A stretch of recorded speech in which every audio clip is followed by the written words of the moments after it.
Welcome to the Digital Maddie Show with your host and host Miithyl, a show made exclusively for solopreneurs, artists, and coaches who wants to build their digital empire.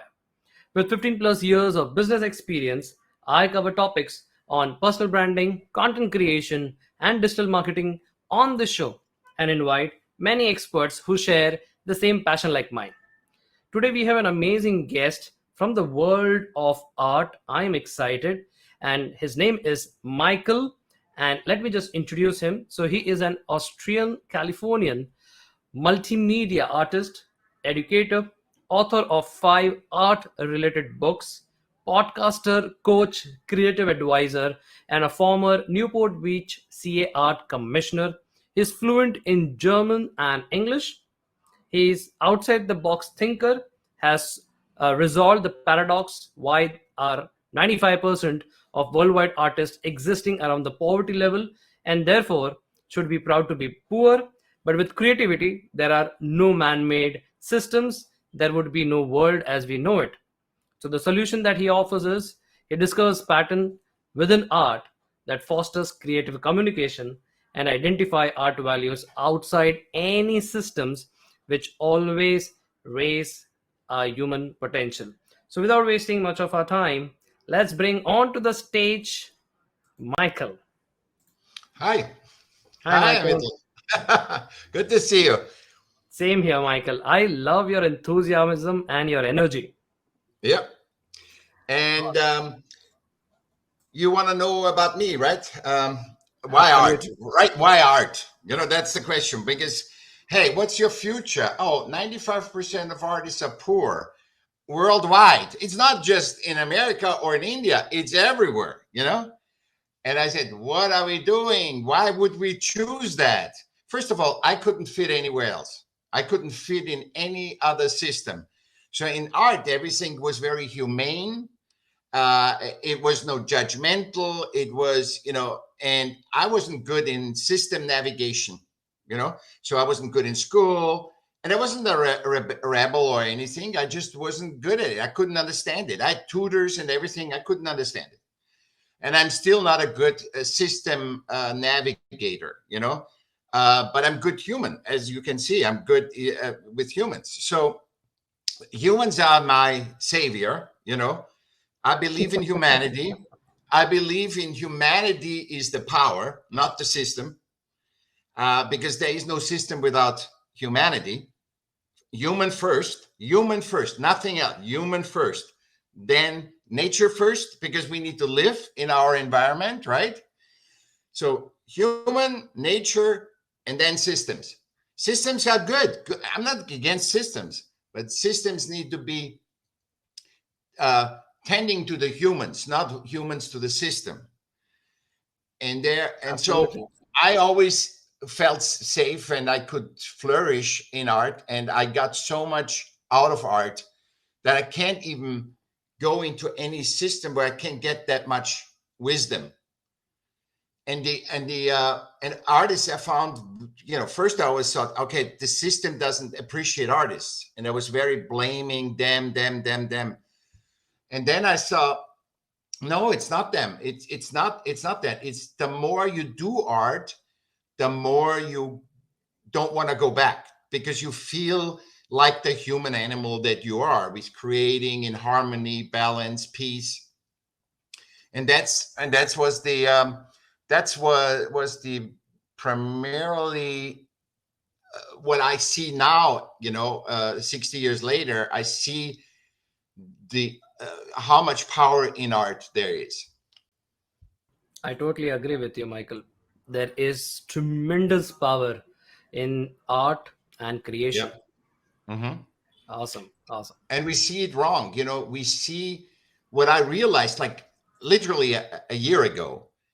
And I was always in art. I couldn't even call me an artist because the system has to say you're an artist. It's not you saying, like if you're a plumber, I'm a plumber, I'm fixing toilets. But artists say, no, I can't. It needs the system, the religion or whatever needs to say, the politics need to say I'm an artist. And Absolutely. so I found out that we don't, that what we perceive as art is business, is the art business. There's no difference between selling bicycles or art, because once the creation is finished, then it's a product, and the market takes the product, say, oh, this is art or this is not art, you know. And the market says, and that's the big misunderstanding. Artists need to comprehend, first artists and then obviously other people, but first artists need to comprehend, you have a godly experience when you create. You're working from a thought and bring it into physical, right? So something comes and enlightens you. It doesn't matter, God, the matrix, whoever, universe.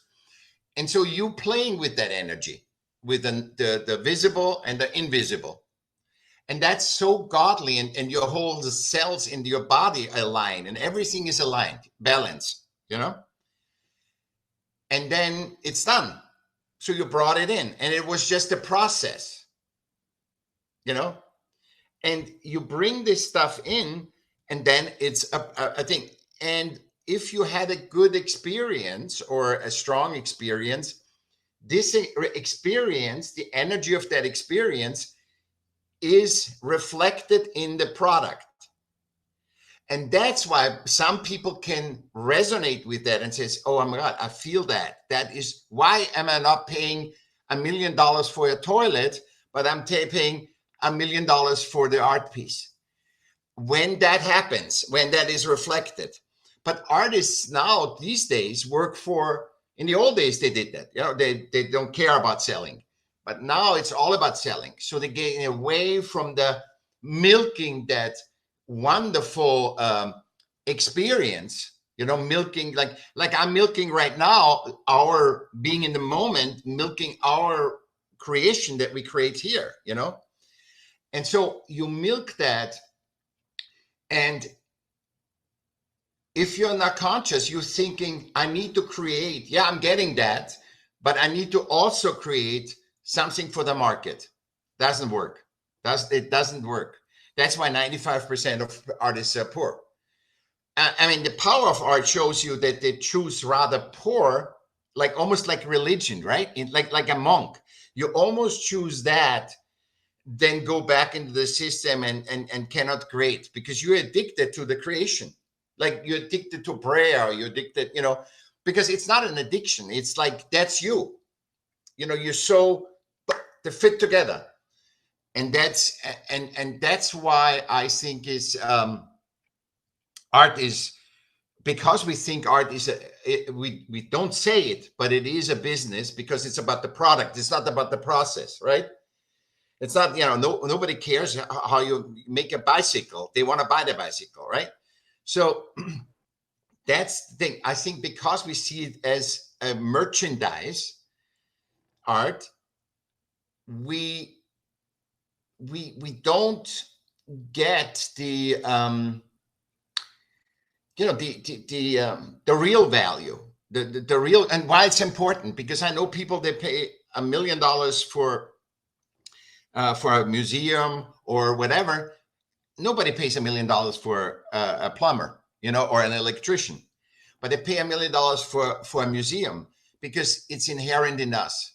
We feel the creative. That's the godly energy. That's one way to God. Whatever you believe in, it's when you create, you're playing with that energy. It's not what you tell me, it's what you tell yourself. See, when in religion the religion says you pray, you fast, you do all this stuff. This is almost a shortcut to God, because it's in you yourself. It is in yourself, and you need to find that. And the interaction. And so I think because the world sees art as a product, not outwardly, but they see it as a product, and basically it comes down to money. We haven't looked at the other side of art. So it's like almost like you're buying a car, and you're looking at the tires, and all you see is that, oh, beautiful shape. Oh my God.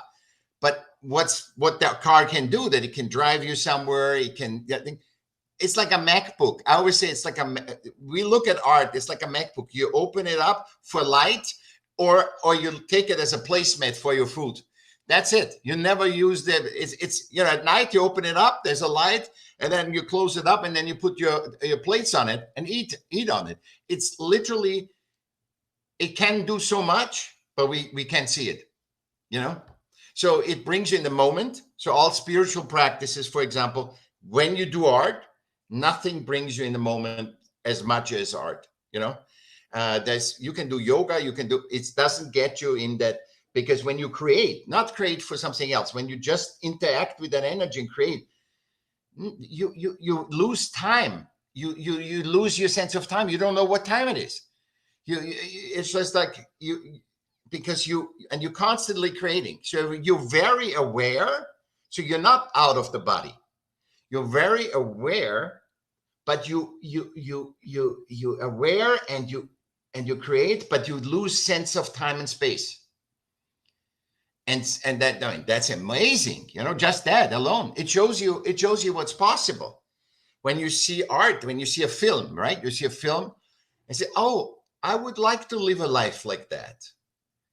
There's no other things. I mean, in a Absolutely. movie, right? You say, oh, I want to, or you hear that music, that beautiful music, and you think, oh my God, I feel completely different. I was just angry at my wife. I was angry at this. I had to get the deadline, time. And I'm hearing this music and I forget everything, or I look at that painting,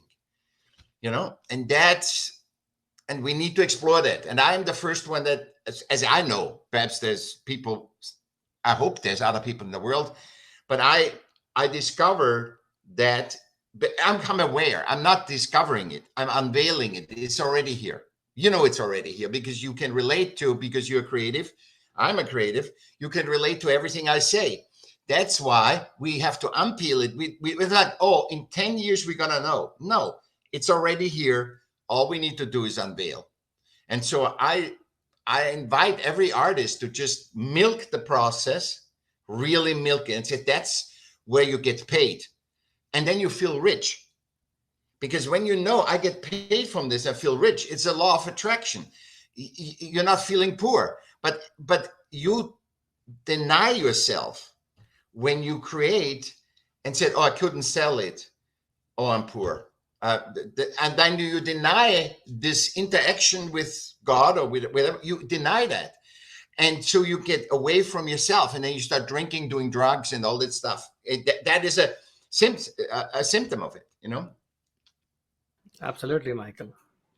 Yeah. So, Michael, coming from the creative world, this is Yeah. the one question I know many people, many artists also, Yeah. they struggle. And I think if you can throw some light on that, that will be Oh, really great. Can you describe your creative voice? creative voice. This is one part that I started in 2015. I started a movement. It's called the Self-Aware Artist. And it's basically you are aware of creation, like I showed you now and explained it now. And it's basically a manifestation of your essence. Your godly essence, your unseen self, which is energy. It's not even gender or anything. And how that manifests itself in the physical. So I have loud voice, have a lot of color. I like a lot of color, but other people don't. So their voice is muted colors, silent. I'm loud. I'm outgoing. And that's a part of my voice. So my voice is hard contrast, hard. I'm very courageous in my art. Uh, I and I have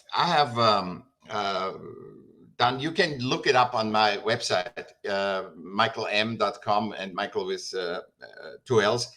I have free stuff a lot where you can find your voice, because that's the beginning of an artist, to find what is the you in your art. because from there on you can explain it. It's hard to go from your success in society and define it from there to your voice. Your voice is your essence. It's your being. It's the from human being. It's that being that you are, and it manifests, and you try to find it, to unveil it, so that you can verbalize your voice to others, and also how you came to the voice. So I could always tell everybody, how did I come from this to this? And if you can't do that, you're just guessing. So you have to find, and it takes time. It takes time. It took me a lifetime to find mine, But if you can do that, what it helps you see, this whole knowledge, what we here talk here, helps the business side.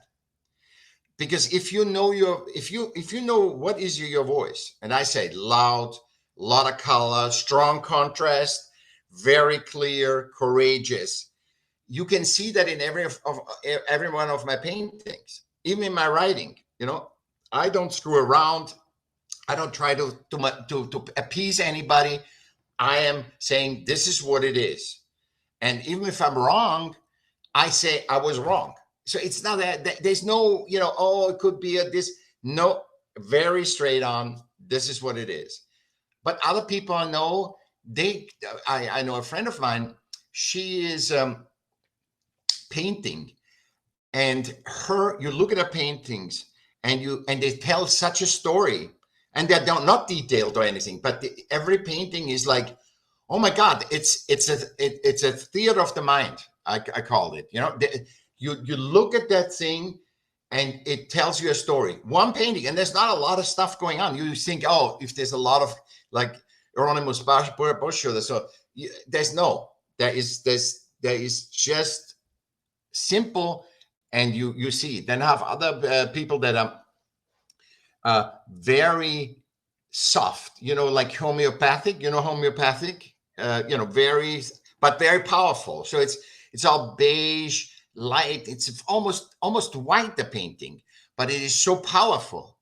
So that's exactly her energy. When you meet her, that's how she is. And that's what I say about voice. And voice is when you verbalize it. It's like it comes from, when you hear Frank Sinatra, it's like, it's Frank Sinatra. You hear the Beatles. They have a voice, and we hear that voice. You in milliseconds, it's that person, right? And so and you see that with photos and with everything. When somebody has a developed voice, you instantly recognize him. And I say every artist, in order to be physical and to be in economy, needs to do this for themselves first, but in the secondary, it helps the economy, because you can explain what you're doing. And because if you say to go to a plumber, what are you doing? I pay you $3,000. What are you doing? He doesn't talk around. He says, I'm getting you a bathtub, I get you a wash basin, I get your toilet for that money, and if you want an extra shower, it costs you $1,000 more. But the artist may say, well, what is it? Oh, I got an award. I was there. It's all bullshit.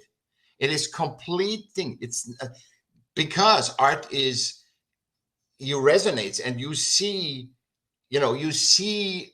in my art, the process, my process that I had with God, or with whatever universe or whatever. And that's why that is important. Artists have never defined themselves. So we have never defined ourselves. We were, in the old times, when you think about Mozart, somebody saw, oh, he's playing a guitar, he's playing this. Hey, live in my palace.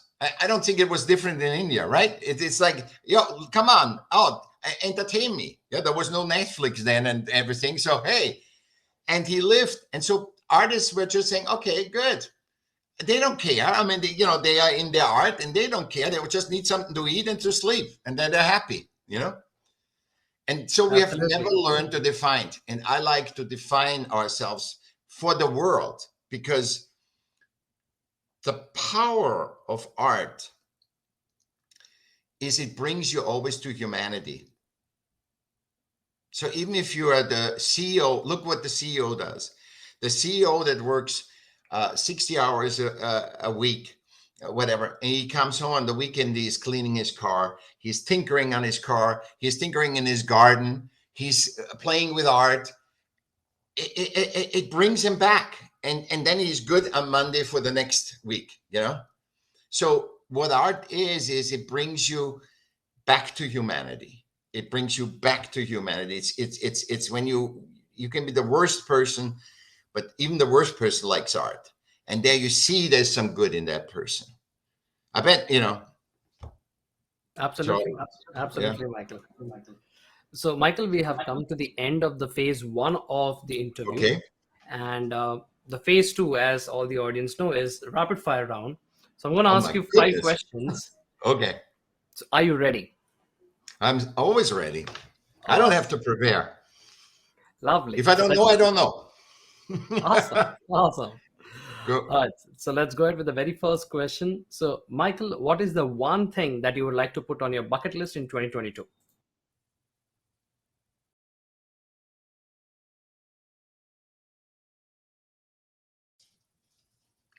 Spread that wisdom, because it's bigger than me. It's me, and it's bigger than me. So spread that the consciousness gets conscious, because we don't have to do more. You know that. We don't have to do more, get a new app, get a new technology. No. We just have to be aware of what is. All the Absolutely. treasures are already here. Okay. Absolutely, Michael. All right. Going up with the second question, who do you admire the most? Hmm.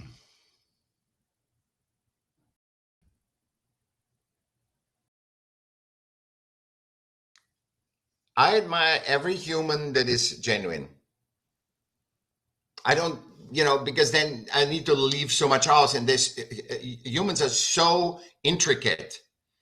So I admire everybody that is real themselves and connects with me on a human level, like you do right now. You're praying, oh, Michael, you're you. Absolutely. Absolutely. Yeah. All right. So, Michael, can you describe yourself in three words? Good. I like that. I've never thought about that. So,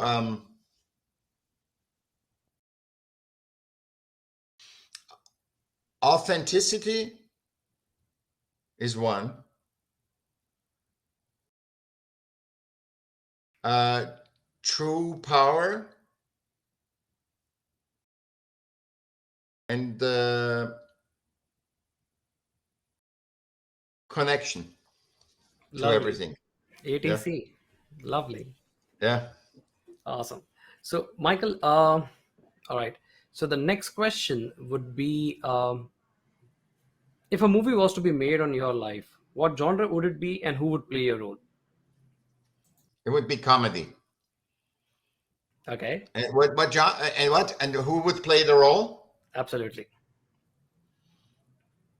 Uh,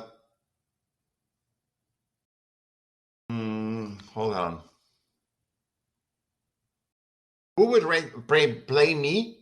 Absolutely. Who will play your role? Um, yeah, it has to be a comedy, or at least comedy related, because I want people uplifted. And the guy that did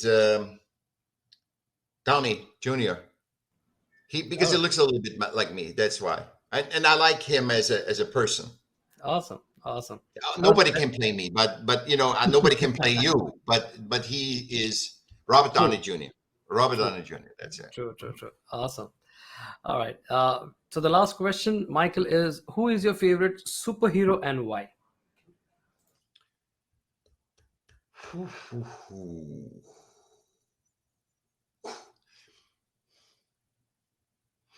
Visually,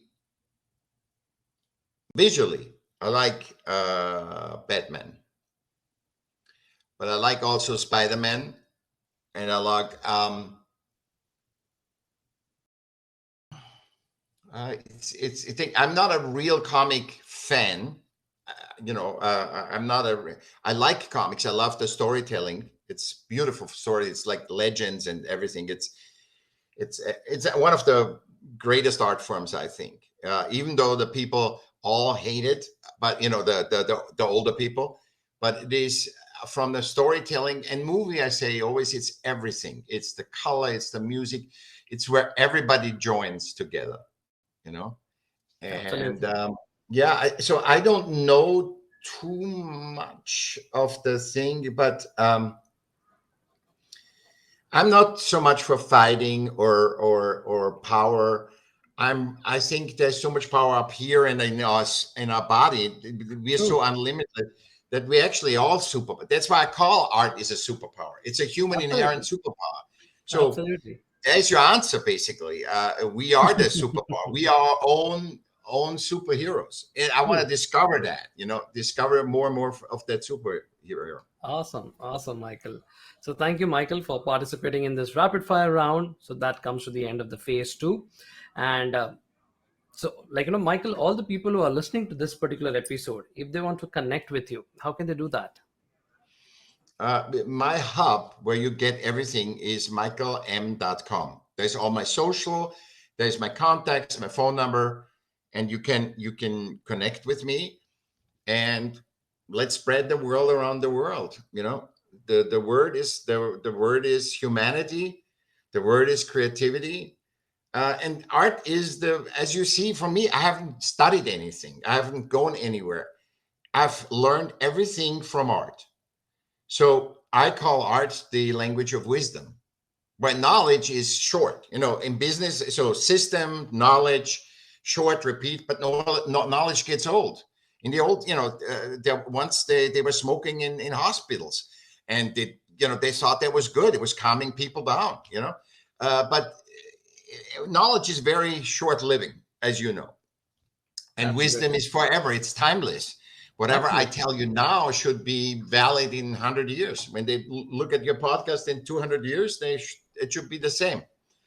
Wow. Hopefully Never heard more, about it. Never thought about it. a deeper, yeah, right, more wisdom. But yeah, and they should listen to this podcast a couple of times, or because it's really the consciousness that humans need right now, not the more doing, more war, more sickness, and they think we need to be. We have all the answers, and we just no systems, the limited systems that were created by humans. They don't have the answers. Only nature and humans were not created by humans. So they must be number one, because otherwise, and it's so great because then it goes to the system, and it says, oh, we know better than nature. We know better than whatever God, what to do with you, you know? Absolutely, Michael. So, So, Michael, before we conclude this particular episode, what is yeah. the one message that you would like to give to our audiences? Hmm.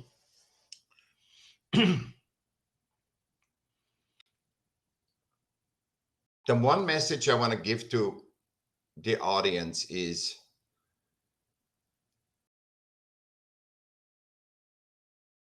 try to see, everybody's listening, try to see why I always say humans are limitless. Nature is our habitat. Without nature, we cannot exist. And we cannot put the shiny objects that we create above ourselves. No brand, no system is more valuable than one human being. Human being is number one. That's so deep, Michael. That's really deep. It's funny. It sounds deep, but it's really when you know why it's deep? This is great that you said that. Why you said that is deep, because we're so far removed from that. We are the humans. It's not like we want to achieve to be a human. And almost what it seems through systems that we are so detached from human in nature that we have to say, oh, that's deep. We have to go into that. No, we are that. It's just that, it's just we are that. Absolutely. Yeah. So, Deep gratitude, Michael. Thank you so much for taking your valuable time and trying to share a lot of wisdom that you have, the experience that you have, the art around the human and the mankind. So deep, Yeah. deep, deep gratitude. Thank you so much, Michael, for being a You're part of the welcome. show. Anytime. Okay. Bye bye. Awesome. So you have just listened to the Digital Maddie Show with your host Miithyl. Thank you so much for listening to our show and giving so much love. Don't forget to subscribe to our show on any podcast platform that you are listening to. And if you're watching this on YouTube, don't forget to hit to the subscribe button. This is Miithyl signing off along with Michael. Until next time, meet you soon with another guest and their exciting stories.